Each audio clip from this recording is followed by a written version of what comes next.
So I am Henri Soldano. It's a joint work I will present with Guillaume Santini and Dominique Boutinon. And it's about pattern mining in attributed graphs. And the presentation focuses on the problem on summarizing the whole set of patterns by a small subset. Okay, so through examples, we will look at what means mining attributed graphs. So here we have a small graph which is attributed. There are labels on the nodes. And we also will use a core property stating that in a core subgraph, all vertices have to belong to a triangle. Now, so if we consider pattern A, it occurs in nodes 1, 2, 3, 4, 5, 7. And then we have a subgraph induced by this subset. And we have a pattern core subgraph, a pattern A core subgraph, which here is simply this triangle. And then we are interested in the core subgraph and what have in common the nodes of the core subgraph, and here clearly it's AB. So AB will be called a core closed pattern in the following. Okay, so this is a whole methodology with enumeration and selection of such patterns. We work on this for some years. And more recently, we were interested, as everybody, in directed networks and two-mode networks and so on. And when, in this latter case, there is a problem that actors in movies, so in such a two-mode network, are described differently. So we need two pattern languages. So basically, we need patterns which have two components, and that we call here B patterns. And as we need a notion of core property, again, we will have two core property, a pair of core properties. And so we will define B cores. This has been proposed recently at the beginning of the year. And so through a little example, here you have two pattern language, A, B, C, D, as binary attributes, and W, X, Y, Z. And here you have such a bimodal network. And then you consider the pattern AWY, meaning that all nodes have, blue nodes have to have A, all red nodes have to have WY. And then you obtain this subgraph. And when you look at this subgraph, it happens to have a B core property, meaning that if you look at blue nodes, you have here a degree at least 2, and if you look at red nodes, they have also at least a degree at least 2. And so the core subgraph here is the same, or B core subgraph, let us say, as the same is the same as the subgraph. Okay, so in this core subgraph, we look at maximal B pattern, and we obtain AB, W, X, Y, meaning that AB is common to all blue nodes, W, X, Y to all red nodes. And we call them core closed B patterns. Okay, again, we can enumerate and so on. And, I just forgot something. This is defined for two-mode networks, but you can apply this, in fact, to a directed network, replacing the colors, but by the roles in and out roles. So you have a new definition of B cores, which asks for blue nodes to have in degree, out degree at least 2, and red nodes to have out degree at least 2. But there is only one vertex subset. It's a simple directed graph. Okay, this is the experiment, the data set in which we'll do experiments. It's a lawyer advice network, which was investigated by Emmanuel Lazega. There you have attributes, so there are lawyers that ask for advice from other lawyers. You have as attribute the status, so partner have a higher position in the firm then associate, you have gender, the location of the office in which they work, the kind of law they practice, their seniority and age in the firm, and their age. And then here you have an example here of the subgraph, core subgraph associated to a B pattern. All lawyers are from Boston and practice litigation law here. And you have younger lawyers, which are also associate, that ask for advice to older lawyers, which have a higher seniority in the firm. So on the right, you have a single pattern with the same core idea, and you can see that it may happen that you have nodes which are both blue and red, that have both roles in the subgraph. Okay, the problem here is that you have, I don't know if everybody sees that, but you have nearly 300,000 such B patterns in a rather small graph, only 71 nodes. So we have a lot of redundancy, and we have to select a subset. So the method here is very simple and very similar to a method which has been presented here about coloring a graph. So the problem we address is the following. We have a general problem. We have a set, P, a distance between an element, and a positive interestingness measure on elements. And we define the problem as follows. We look for a maximal subset, such that all pairs have a minimal distance, at least beta, and the sum of all the interest have to be maximum.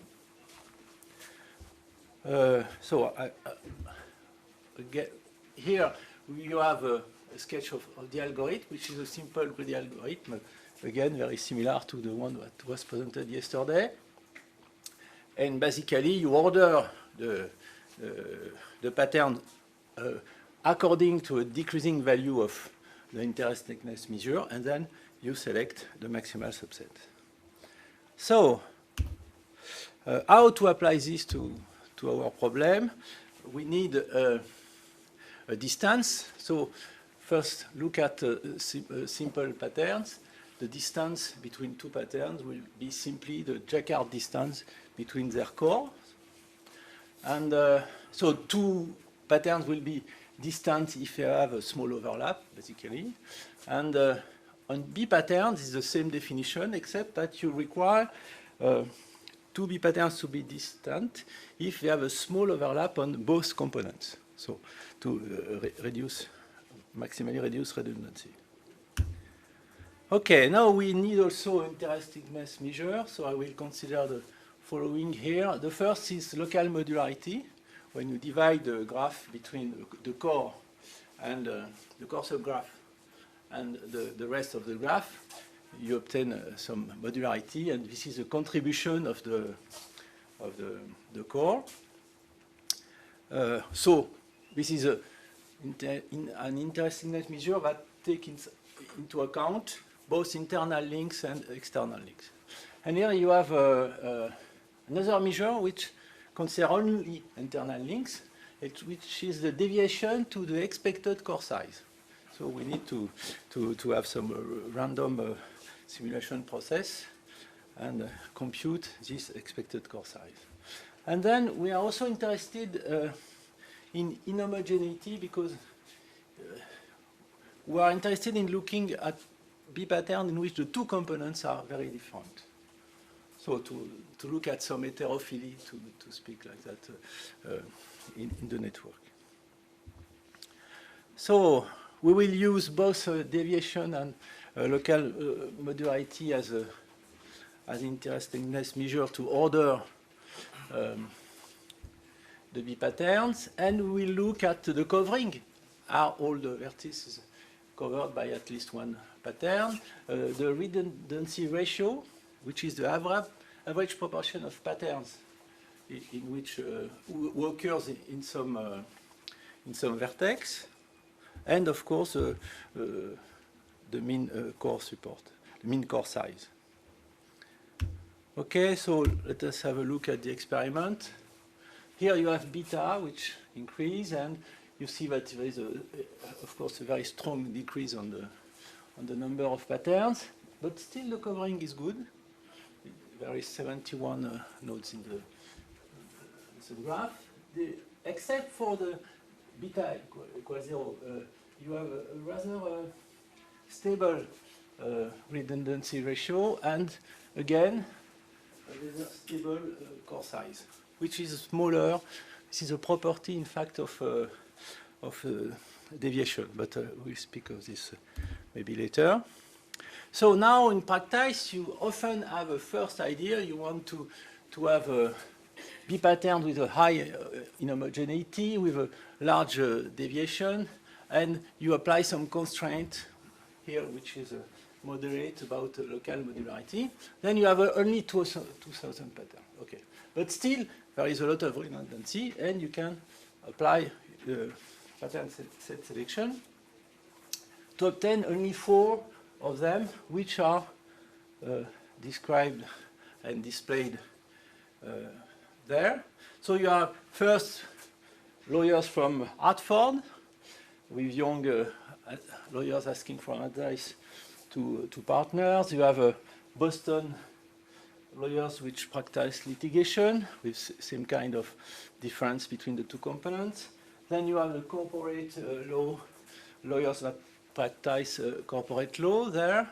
And finally, some central subgraph about Boston and asking for advice in a general way to partners. Now, how does ordering affect what we find? Here we have used, this is the same as the previous slide, and here we look at what happens if, with the same parameters, we use as interestingness local modularity. So it's a different point of view. And then you have only 3 such subgraphs. But again, you can see that the first one is basically the same, small, larger, a bit larger. The second includes the previous second there. The third, again, is larger than the third there. And this one vanishes completely because these nodes basically are distributed in the other subgroups. So there is some stability, even changing the point of view, which is fortunate, I would say. So if we go further and you relax with the same parameter, except in homogeneity, which is a very strong parameter, you relax this constraint, and then again you obtain 4 such, but 4 among maybe 30,000 B patterns, not 2,000. And again, you find the same thing with larger, but this is because these one have larger modularity, in fact. In fact, when you enforce to have inhomogeneity, you lose something about local modularity. Okay. So that's that. There is some related work. I think I have no more time to discuss this. 3 minutes. 3 minutes, okay. Just to say that, of course, I'm not the first one here to work on summarizing pattern subset. So there is a lot of work, basically using minimum description length, so compressing the data. And there is also, in another point of view, there is some community detection method which directly try to find non-overlapping community. And it's not the same kind of selection, but it has some features which are related because they apply also a constraint distance. A constraint on the distance between subgroups. Okay, so this is the end of the talk. I've presented a general methodology to summarize the set of patterns. It's rather intuitive because you have a rather intuitive notion of distance, and also applying a distance constraint between 0 and 1 is also rather intuitive. And so you know what you are doing, basically. This has been accepted at complex networks this winter.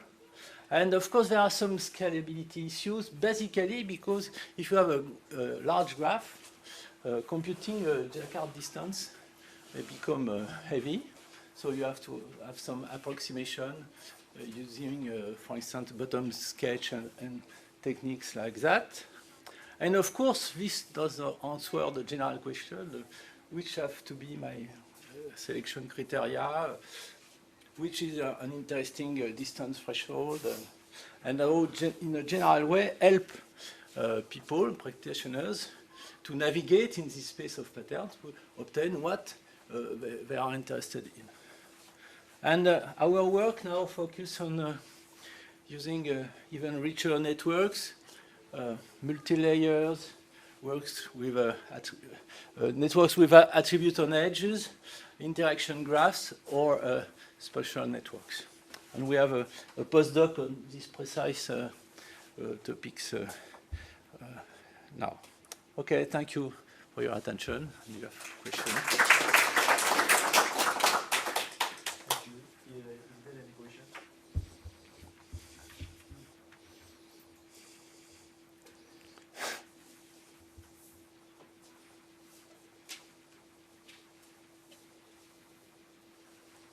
So you have to find one.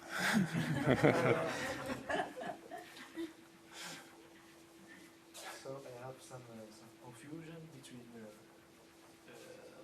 pattern selection and it is linked to community detection or not? In fact, implicitly, yes, because if you apply a strong distance constraint, you reduce a lot of the set of patterns, and you arrive to this situation in which, of course, you can call these communities. There are subgroups which have some profile regarding the attributes and which have a lot of links between them, so there are communities, yeah. But I don't speak of communities in this situation. In the last slide, you mentioned that you're looking at interaction graphs. Yeah. So I'm not really sure what that is, but are you looking at patterns over time? When you have interactions over time? No, the idea is a Tiffen VR, maybe you know, which work on that. We change the notion of core. So we extend the core to work with a flow of edge flux. I don't know the precise terminology you use, but this kind of formalism from Mathieu Latapi. Okay. And so the idea is to change the notion of core and then to consider that these pairs of nodes and point of times are described in some way with attributes, and then we intend, because it's a current work, to find patterns which encapsulate so both the time stamp and description of the nodes. Thank you for your question. How important is it to optimize the size of the number of elements that are distance, at least d? Honestly, I'm not sure that trying to optimize very accurately is so important, because you will spend a lot of time to do that. And this is a simple greedy algorithm, which is rather quick. I'm not sure that optimizing is such a good idea. Accurately. Because it looks like a problem of finding a maximum independent set. Yes, in fact, in Weighted, terms of graph, version. yeah, it's a weighted stable max problem. Yeah, of course. So, hence the greedy algorithm. But you have to note that you have not the graph, so you have nothing. So you have just to. You have a complete graph with weight. Yes, but you don't have the the value on the edges. You have to compute distances on the fly when you need them. And this is the reason why it's efficient, because it would be square. So you do not compute all the distance? No, no. In fact, the number of distances that are computed are the size of the set times the size of the result. So if you apply a hard constraint, then it will be quick. If you have a very small constraint, it will be quadratic, in fact. More questions? Thank you.